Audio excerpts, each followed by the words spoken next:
Olá, povo de Deus, quinta-feira da primeira semana da quaresma, 10 de março de 2022. Nossa reflexão de hoje é a partir de Ester 4, versículo 17. NPRAABBGGHH. E Mateus 7, de 7 a 12. Naqueles dias a rainha Ester, temendo o perigo de morte que se aproximava, buscou refúgio no Senhor. Prostrou-se por terra desde a manhã até ao anoitecer, juntamente com suas servas, e disse: Deus de Abraão, de Isaque e de Jacó, tu és bendito. Vem em meu socorro, pois estou só e não tenho outro defensor fora de ti. Senhor, pois eu mesma me expus ao perigo. Senhor, eu ouvi dos livros de meus antepassados que tu libertas até ao fim todos os que te são caros. Agora, pois, ajuda-me a mim, que estou sozinha e não tenho mais ninguém senão a ti, Senhor meu Deus. Vem, pois, em auxílio de minha orfandade. Põe em meus lábios um discurso atraente quando eu estiver diante do leão. E muda o seu coração para que odeie aquele que nos ataca, para que este pereça com todos os seus cúmplices, e livra-nos das mãos de nossos inimigos. Transforma nosso luto em alegria e nossas dores em bem-estar. Estamos hoje diante de um livro que exige de nós um esforço extra para perceber que não se trata de um relato histórico, mas de uma espécie de conto que analisa a situação da comunidade judaica espalhada entre as nações estrangeiras. O livro tem duas versões, uma em hebraico, outra em grego. Uma escrita por volta do século IV a.C. e outra uns 200 anos depois. A versão que temos mescla as duas versões.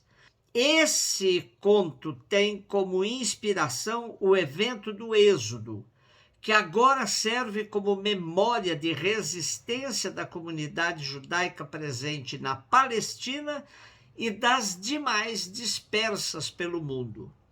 A comunidade judaica não está em condições de grandes transformações, mas Ester busca criar condições de sobrevivência e espaços no sistema vigente.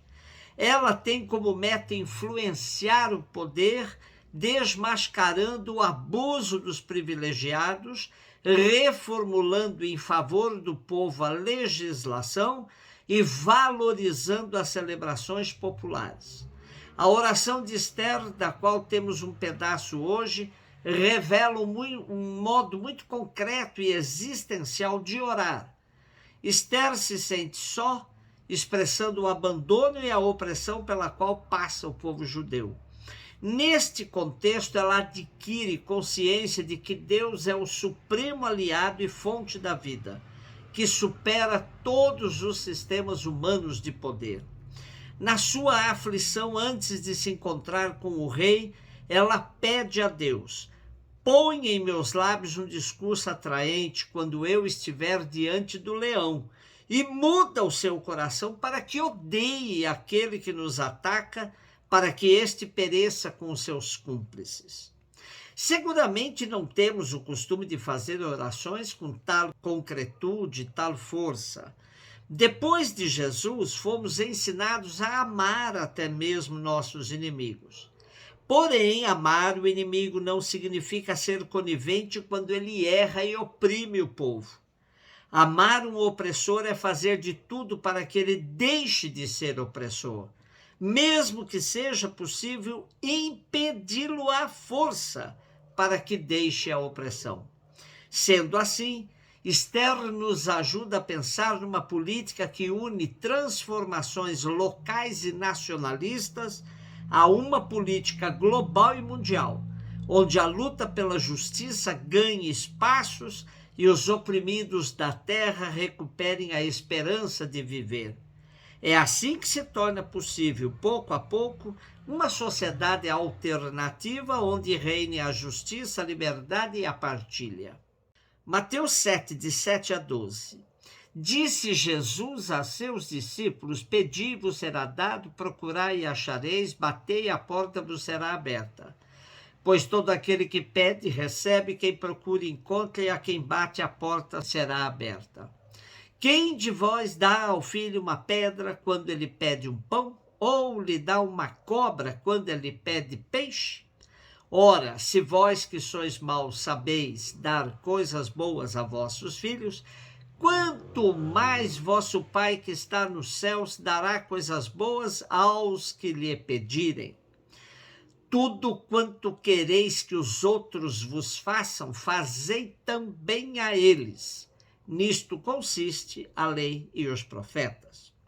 A máxima que fecha o nosso texto de hoje é clássica na cultura religiosa judaica e aparece em várias circunstâncias do Evangelho. O que a gente quer que os outros nos façam, devemos fazer também a eles. É uma outra maneira de dizer amar o outro como amamos a nós mesmos. Mas nosso texto trata também da eficácia da oração. Sobre a oração de petição, já falamos inúmeras vezes em nossos comentários. Hoje eu quero tratar de um método de oração que pode nos ajudar e muito a atingirmos graus mais elevados que a mera rotina de viver pedindo. Pois, como disse o próprio Jesus, vosso Pai sabe do que precisais muito antes que vós o peçais.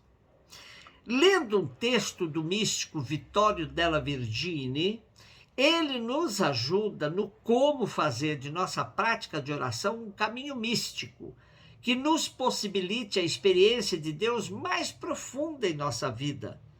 Vou seguir alguns de seus passos. A oração tem que ser de tal maneira que quem reza tome consciência, pouco a pouco, de que a essência da oração é a ação de Deus nele, quer seja sentida ou secreta. O maior místico não tem substancialmente nada mais do que o comum batizado. Em cada um deles, a ação extraordinária de Deus já está em ato. Todos nós estamos, desde agora, no extraordinário. A oração deve gradativamente fazer-nos experimentar o extraordinário como alguma coisa de real. Se, pois, Deus está presente e age desde o início da vida espiritual, não se vê como um principiante não pudesse perceber esta ação em momentos particulares e em alguma forma talvez escondida. Se admitirmos esta verdade, estaremos preparados para torná-la reconhecida por aquele a quem nos dirigimos. E ele mesmo se habituará a percebê-la. Com efeito, fazer a experiência de Deus em nós significa perceber a sua ação em nós. Della Vergine nos propõe, neste contexto, a oração do simples olhar. Inspirando-se em Santa Teresa de Ávila, ele diz que esta oração é estar em companhia do Senhor, olhá-lo, entreter-se com ele. Nós podemos nos colocar na presença de Cristo com o pensamento, inflamar-nos pouco a pouco do mais vivo amor pela sua humanidade, fazer-lhe companhia, arrepender-nos com ele das nossas faltas, alegrar-nos com ele de nossas alegrias, não nos esquecer dele nos momentos felizes. Não procuremos dizer-lhe belas palavras, falemos simplesmente para manifestar-lhe nossos desejos e nossas necessidades. É um método excelente que nos fará progredir em breve tempo. Permanecer simplesmente com o Senhor. Na oração do simples olhar se repete: Deus está aí, presente, escuta-me, é capaz de transformar todas as coisas. Abandono-me a Ele, creio que Ele pode me salvar.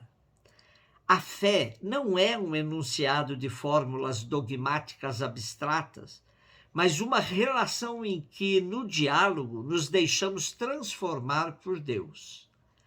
À medida que se pratica esta oração, nós nos afastamos de todo subjetivismo, o que não se faz senão com a paciência e a perseverança, e sempre mais se aumenta a profundidade do diálogo, como também a sua alteridade. Além do mais, há uma constante proporção entre a verdade na relação com Deus e a verdade na relação com os outros. Uma oração autêntica permite situarmos-nos realmente diante de Deus e revela também as incongruências das nossas relações com os outros e com os acontecimentos.